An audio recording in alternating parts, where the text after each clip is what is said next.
Sa kalahati na tayo na Book of Acts. Oh. Eto sa ano tawag dito, yung iba-iba kasing mga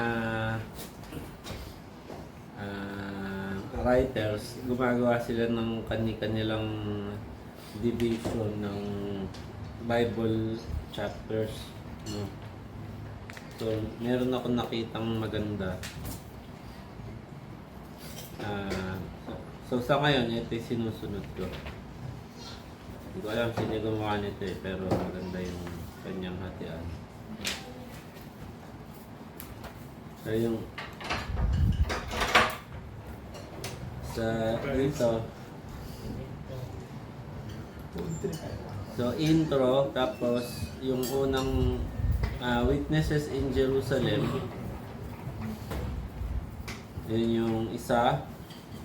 Yung isa is witnesses in Judea and Samaria, and then yung isa is witnesses to the ends of the earth.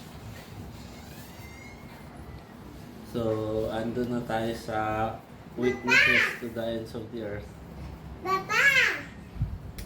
And then 7 points to, nandun na tayo sa pang third, no? So yung witnesses sa Jerusalem, nag-start siya dun sa Pentecost, tapos dun na birth out yung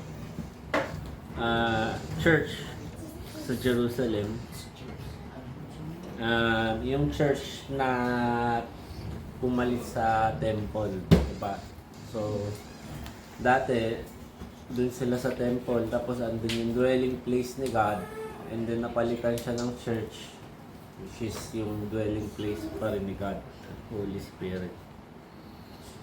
No, sa Judea and Samaria, nag-witness si Philip, na-convert si Apostle Paul, nag-minister si Peter sa Gentile na si Cornelius, tapos nagkaroon ng church sa Antioch. Tapos isa doon is yung persecution ni Herod, kung saan pinapatay si James, tapos nakulong si Peter, tapos namatay si Herod. No, so witnesses to the ends of the earth, eto si Paul, punta siya sa Asia Minor,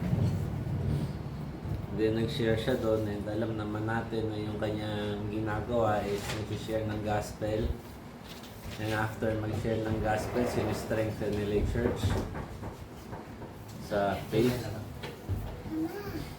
Yung isang nag-arose na problem, ito is one of the first problems sa early church, which is yung pag-impose ng mga Jewish Christians na yung mga Gentile ay mag-submit sa law ni Moses. Okay?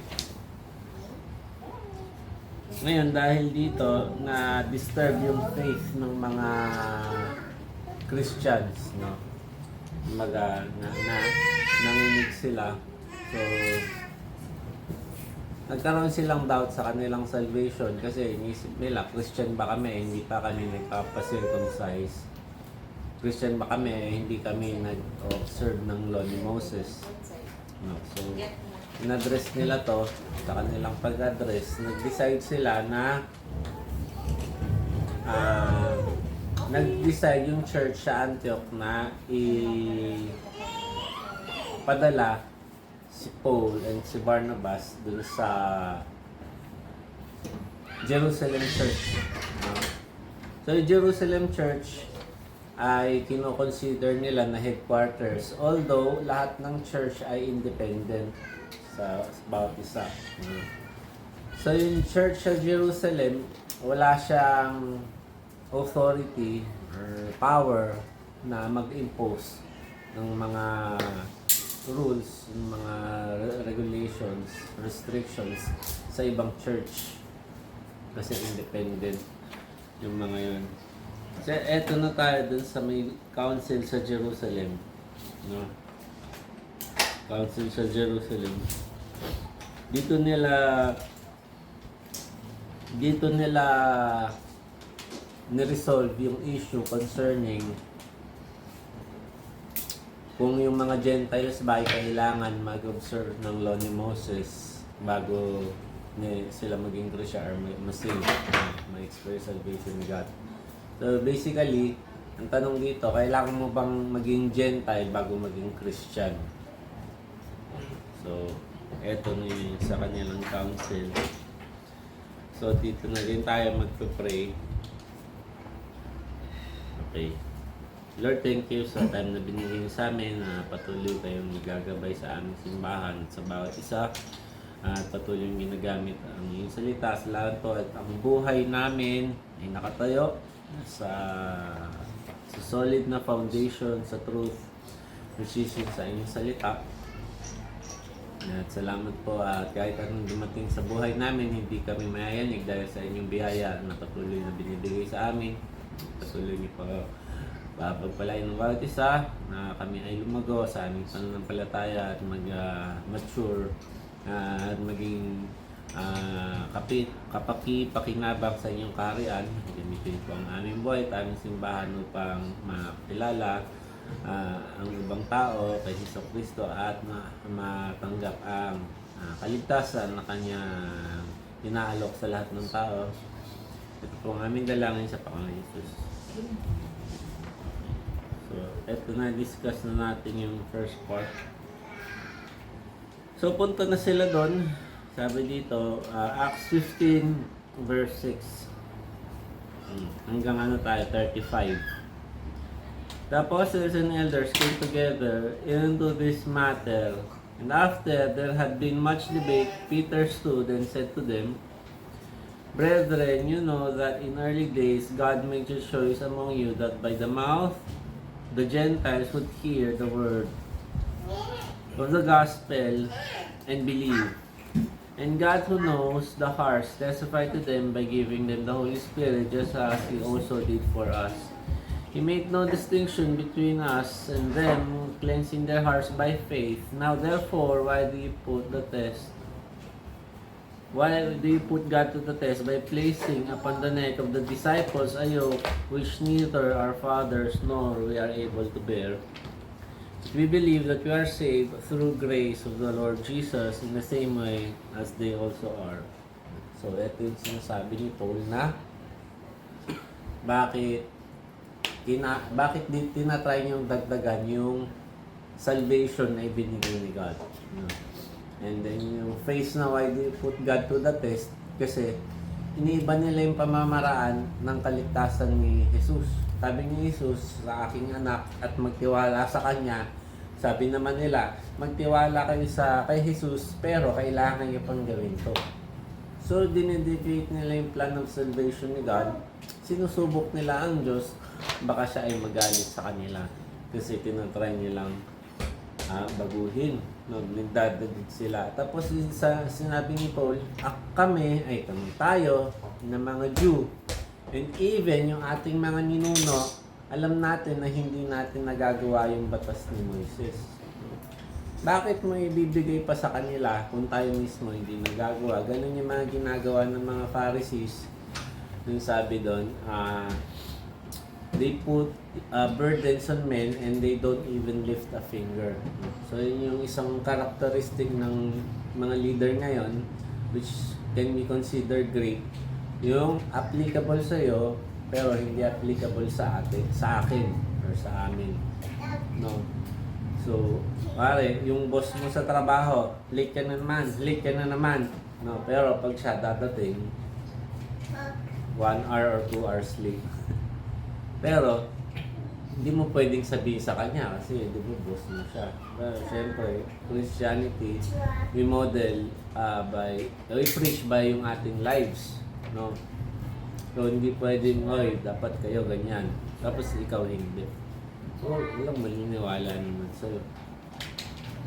So, yung nangyari ngayon, na prevalent yun ngayon, yung leadership na authoritarian na style. So, So,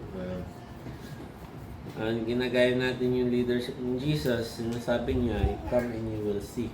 So, and then siguro pagka anak kayo, doon yung marirealize kung gaano yung katotoo, no? Ay, tuturuan ko yung anak ko, anak, sabihin mo to. Anak, hindi nila masabi, tapos minsan may nagagawa akong mali. Tapos meron akong meron akong word na laging nasasabi sa English, dirt. Para maganda. Dirt! Gaganon ako. Tapos bigla ko ulitin ni Elia, dirt, dirt, dirt. Don't say that, that's bad. Pero yung tinuturo mo sobrang tagal, hindi nila maituro. So yun, mas malakas yung sigaw ng ating mga pananalita at ating buhay kaysa sa ating mga sinasabi na lumalabas sa ating mga bibig. Okay? All the people kept silent and they were listening to Barnabas and Paul, and they were relating what signs and wonders God has done to them among the Gentiles. So, signs and wonders, isa itong pamamaraan na ang Diyos ay ang kumikilos. No? Yung isang sinabi ni Paul, okay yan. Ni Peter, aprobado yan. Bakit? Kasi ang Diyos mismo ay ang nagbigay sa kanila ng banal na Espiritu. So kung hindi tanggap ng Diyos yun, hindi niya bibigyan ng banal na Espiritu yung mga tao. Ano yung sign ng banal na Espiritu, di ba? Kanila, speaking in tongues. Pero syempre, yung greater sign is yung hindi natin kayang pekein. Okay? Sabi doon, a new heart. I will put in you a new heart and put a new spirit in you. And you will be my people, I will be your God. Which is, na-discuss natin some time ago na ano yung Christian. Ibig sabihin ng Christian is Christ people. Mga tao ni Kristo. No? Pero ating Diyos. So pagka ganon, mahal nila ang Diyos, sinasambat, sinusunod nila ang Diyos. No? Pinalikuran nila yung hindi magagandang bagay. Yan ang sign na Holy Spirit na nananahan. No? Sabi nga ni Brother Zach, it's Holy Spirit, not the noisy spirit. If demon possessed ka, mag-aasan demonyo ka. If meron ka Holy Spirit, mabubuhay ka ng banal. So, yung buhay pa rin yung yung intentions na kaya tinry kong pumunta gusto ko talaga umattend gusto ko talaga mag-grow sa Christian tapos wala kang ginagawa, your words are void, no? It means nothing, wala siyang bearing, di ba? So ito sinasabi nila, ito yung pagkilos ng Diyos, di ba? Gumagawa nga siya ng himala kung hindi naman galing sa Diyos siya, wala namang himalang nangyayari. So yung signs and testimony na galing kay God. So dapat natin malaman. And yung isa natin kailangan i-comment dito is yung mga tao na nakikinig. Tandaan nyo, nasa dugo nila yung pagiging Hudyo. No, lumalaki sila na nag-o-observe ng mga rituals, saka ng mga ceremonies, tapos lahat ng yan. All of a sudden, may paparating na bago, hindi sila yung ano yun? Ano tawag doon? Hindi, basta. Ano tawag doon? Resistant. Hindi lang resistant yung parang... Hindi, ayoko marinig yan. Wala kaming pake. Ayan, yun. Hindi sila ganon. Diba? Tumahimik sila tapos nakinig. Okay, ano ba yan? Tingnan natin. No? So, yun yung sinasabi na dapat ang i-pursue natin kung ano yung totoo, hindi kung sino ang totoo. Hindi sila ito yung grupo namin, kayo mga hintil, mali kayo, tama kami, kahit anong gawin nyo. Hindi, sabi nila, magkinig kami, ano ang katotohanan, alamin natin lahat at doon tayo magpasako.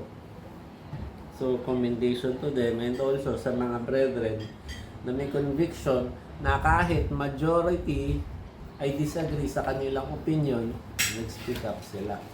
Diba? Tayo mahilig tayong group mentality diba? Yun yung isang way kung bakit dumadami yung offering sa church, diba? Taas natin ang ating kaloob. Ikaw lang wala. So, nakakahiya. Kahit bago ka, mag-aabot ka eh. Kasi sila, well, andun yung kanilang boldness sa kanilang conviction. So, nagsalita si Peter, salita si Paul, salita si Barnabas. As verse 13, after they had stopped speaking, James answered, saying, so si James, the half-brother of Jesus, siya yung nag-hold ng council. No? It is interesting na hindi si Peter ang nag-hold ng council. No, bakit? Ewan ko. Pero, di ba, most people view Peter as yung head. Siya yung unang Santo Papa, di ba? So dito, si James yung naggawa ng decision. Dapat si Peter, di ba? Si Peter, siya pa yung nagbibigay ng additional input kung bakit tama na hindi sila yung mga hindi sila mag-submit sa questions. No? Brethren, listen to me. Simon has related how God first concerned himself about taking among the Gentiles a people for his name. With these words of the prophets agree just as it is written. So ito ay sa Amos chapter 9 verse 10 and 11. After these things I will return and I will build the tabernacle of David which is fallen, and I will rebuild its ruins. I will restore it so that the rest of mankind may seek the Lord, and all the Gentiles who are called by my name, says the Lord, who makes these things known from long ago. No. O sabi ni James, etong sinasabi ng Diyos na sinulat ng mga propeta, it is written. No? And then sinabi niya, nakita naman natin, the Gentiles who are called by my name. Yun ang hindi matanggap ng mga Jews. Yung mga Jews ay pinagkakaiba nila, tawag nila sa mga tao sa earth ay nation. Tapos tawag nila sa kanila is people. Hindi makapaniwala ang mga Jew na God would take from the nations a people for Himself. Yun yung tinatawag natin ngayon na remnant. No? Dito tayo sa nation, pero we are a distinct group of people, consecrated unto God. Diba? So, ito ay magandang way to resolve mga issues, mga problems sa church. Ito ay the best and the only way, no, asan sa Bible. People think dahil hindi naman sa Bible, pwede siyang lumusot. Parang opposite yung kanilang galawan, di ba? Hindi naman sinabing bawal eh, di ba? So, ang problem ay hindi naman din sinabing gawin. No? So, sa kanila, hanggat di binabawal, okay lang. Pero pag wala din sa scripture, wala din basihan. So, verse 19, nagbigay siya ng kanyang judgment. Therefore, it is my judgment that we do not trouble those who are turning to God from among the Gentiles. So, siya yung nagpuldok.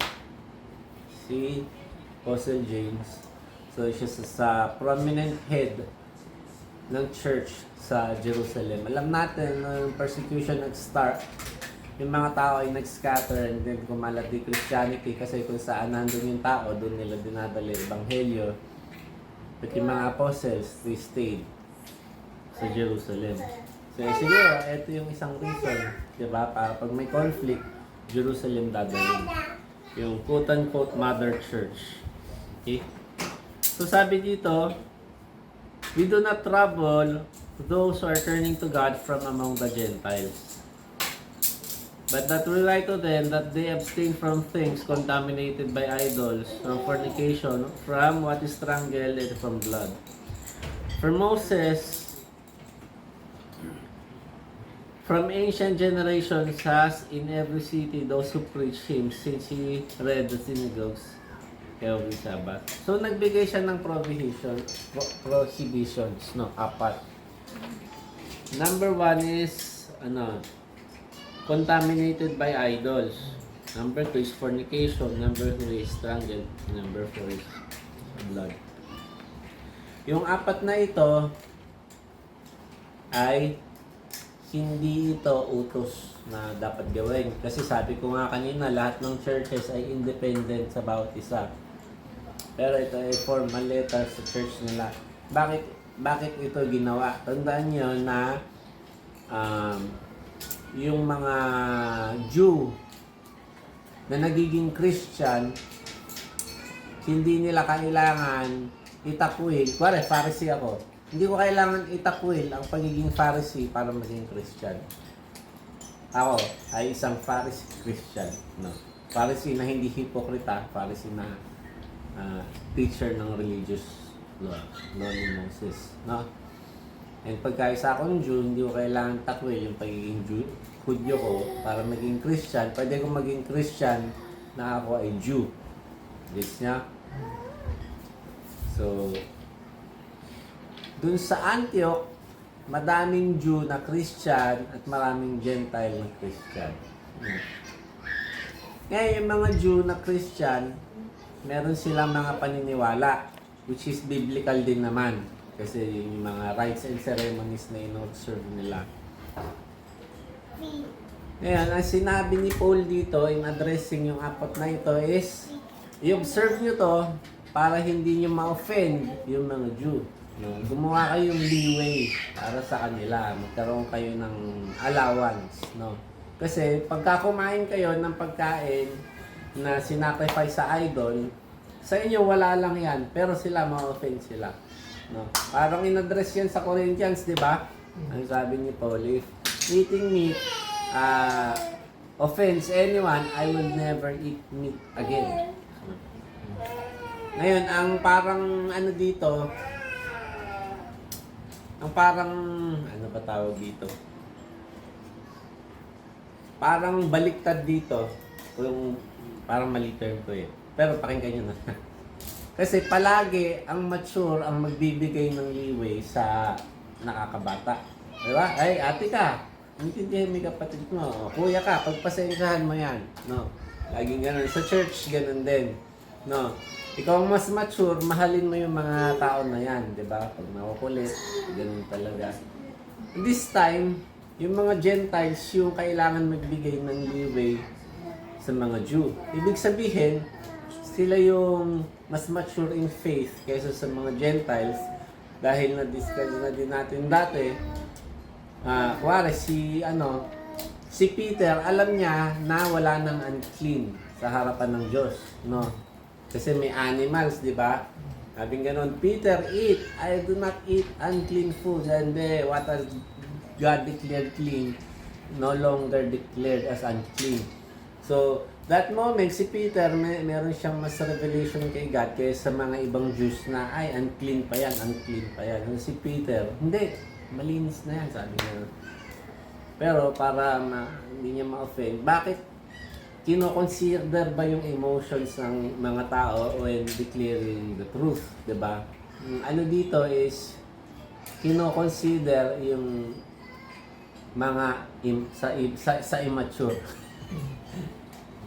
Yan, no? So, kailangan intindihin ay ipaunawa talaga sa kanila yung mga bagay-bagay. Okay? Ngayon, ang pinopromote ni James dito is yung harmony ng dalawang group. Para pagka yung Jewish Christian tsaka yung Gentile Christian, yung dalawang group na yun, yung nag-fellowship, nagsasama, okay sila. Sabi nga ganon, we are no longer under the law of Moses, but we are now under the law of love. And yung love, it requires of us to sacrifice yung ating sarili for the sake of others. Okay? Then, it seemed good to the apostle and the elders of the whole church sa Jerusalem to choose men from among them to send to Antioch with Paul and Barnabas, Judas called Barsabas and Silas, leading men among the brethren. Doon padala sila ng mga authoritative figure. No? Kasi dati, ngayon kasi kailangan pang kontrata, di ba? Firma. Dati, your word is your bond. So, pag dineclare nila, nasabi yung ganyan, yun na yun. And then yung isang reason kung bakit nagpadala sila authoritative figure, kasi magbibigay sila ng official announcement. And ito yung announcement nila, verse 23. The apostles and the brethren who are elders, the brethren in Antioch and Syria and Sicilia who are from the Gentiles, greetings. No? Since we have heard that some of our number to whom we gave no instruction have disturbed you with their words, unsettling your soul, it seemed good for us, having become of one mind, to select men to send to you our beloved Barnabas and Paul, men who have risked their lives for the name of the Lord Jesus. Therefore, we have sent Judas and Silas, who themselves will also report the same thing by word of mouth. For it seemed good to the Holy Spirit and to us to lay upon you no greater burden than the essentials, that you abstain things sacrificed to idols, from blood, from things strangled, from fornication. If you keep yourselves free from such things, you will do well. Farewell. So, yun sinasabi. And then, verse 24, di ba? Sabi ganon, may mga tao na nanggugulo sa inyo, pero wala namang natanggap na instruction sa amin. No, kumbaga, parang dito din yun yung tanong ko eh. Diba? Sabi ko ganun, meron bang authority yung tao na ito? Kasi kung wala. So ito, sinasabi ni James, hindi naman namin inutusan or binigyan ng authority yung mga tao na iyan. So, i-set aside nyo na lang yung kanilang sinasabi kasi wala yung bearing. No? Wala yung weight. Diba? Yung mga galing sa kanila ng mga salita, galing lang sa kanila. Hindi galing sa Diyos, hindi galing sa Biblia, at hindi galing sa amin. Ngayon, verse 30 and 31. So they were sent away. They went down to Antioch, and having gathered the congregation together, they delivered the letter. When they had read it, they rejoiced because of its encouragement. So, imagine, isa ka dun sa Gentile Christians na nandun, tapos nag-resolve sila ng issue, tapos di mo alam kung ano yung decision. Kasi ba ako or hindi? Kailangan ko bang magpa-circumcise and mag-observe ng law ni Moses or hindi? Wala. So, ito na yung letter. Nandito na si Paul Barnabas along Silas, tsaka si, yung isa? Yung isa. Judas and Silas. And then, dineliver nila. Tapos sabi nga ron, meron ng authority. It is now official that yung mga mga Gentiles, na magko-convert Christianity, no longer obligated to observe the law of Moses. So, andun yun, yay, ligtas ako, tama yung aking pananampalataya. And salvation is by grace alone, apart from the works of the law. Tapos, tinundukan na nila. So, settled na yung issue. 32, Judas and Silas also, being prophets, themselves encouraged and strengthened the brethren with lengthy messages. Not messages. After they had spent time there, they were sent away from the brethren in peace, those who had sent them out. But it seemed good to Silas to remain there. But Paul and Barnabas stayed in Antioch, teaching and preaching with many others also the word of the Lord. So, ito isang trabaho talaga ng minister na ito. Sa Book of Acts lang din natin matututunan. No? Kung hindi natin alam yung pinagagawa ni Paul and Barnabas, hindi natin malalaman na ganun pala mag-grow ng church. Para mag-grow ka ng church, di ba ngayon church growth, alam niyo yun? Pero church growth nila in terms of numbers, paano padadamihin numbers. Nakikita natin sa Book of Acts, ang church growth is every individual Christian na magmamature, at pag nag-mature sila, take nila yung responsibility ng Great Commission, tapos sila yung mag-preach ng gospel at mag-disciple. And that is how yung sa Bible, church growth happens. Hindi siya mga strategy. May maturity ng mga tao, mga Christian. Doon, kasi tayo church, diba? So nag-grow tayo maturity, and then numbers also follow. But again, hindi naman talaga goal yung number. Kundi yung maturity and yung obedience kay God. Okay. So, yan. Patuloy silang maglingkod sa Diyos. At patuloy din napupuspos ng banal na espiritu. So, yun lang. Ang next na lesson natin ay... Ha? Ano? Post-second missionary to Asia Minor and Greece. Okay, let's pray. Lord, thank you sa time na binigay sa amin. Palain niyo pong bawat isa at pang aming dalangin sa Panginoon.